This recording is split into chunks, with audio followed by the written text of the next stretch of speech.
Hello friends, welcome to Guntur city properties.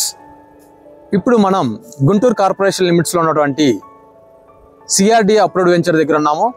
ఈ వెంచర్ని sun సిరీ projects private limited వారు develop చేస్తున్నారు. ఈ location inner ring road phase 3కి very near బైలో ఉంటుంది. Already inner ring road phase 1 and phase 2 గురించి చాలామందికి idea ఉంటుంది. ఫేజ్ 1 అంటే ఆటో నగర్ నుంచి చిల్లీస్ డాబా వరకు, ఫేజ్ 2 అంటే చిల్లీస్ డాబా నుంచి జేకేసీ రోడ్ శిల్పారామం వరకు ఉంటుంది. ఇప్పుడు ఫేజ్ 3ని శిల్పారామం నుండి పెద్దపలకలూరు వరకు డెవలప్ చేస్తున్నారు. ఆల్రెడీ పనులు కూడా స్టార్ట్ అయ్యాయి. ఫేజ్ 3 మెయిన్ రోడ్కి వెరీ నియర్ బైలోనే మన వెంచర్ ఉంటుంది. ముఖ్యంగా ఈ ఏరియా ఎడ్యుకేషనల్ హబ్గా డెవలప్ కాబోతున్నది. ఈ వెంచర్కి సరౌండింగ్స్లో నారాయణ కాలేజ్ మరియు సంకల్ప కాలేజ్, వెంచర్కి ఆపోజిట్లో ఎన్ఆర్ఐ కాలేజ్, వెంచర్కి మరోవైపు మాస్టర్ మైండ్స్ అండ్ ఎస్ఆర్ కాలేజీలు ఉన్నాయి. మన వెంచర్లోనే ఒక సైడ్ 7 ఏకర్స్ని భాష్యం వారు తీసుకున్నారు. భాష్యం ఇంటర్నేషనల్ స్కూల్ కూడా త్వరలోనే స్టార్ట్ కాబోతున్నది. వెంచర్కి రోడ్ యాక్సెస్ చాలా బాగుంటుంది. వెంచర్కి ముందు 80 ఫీట్ రోడ్ ఉంటుంది. మరోవైపు ఫేజ్ 3 మెయిన్ రోడ్, మరోపక్క 200 ఫీట్ రోడ్డు.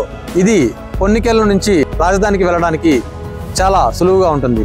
ముఖ్యంగా పల్నాడు జిల్లా నుంచి వచ్చే వారికి రాజధానికి వెళ్ళడానికి ఈ రోడ్ యాక్సెస్ చాలా బాగుంటుంది.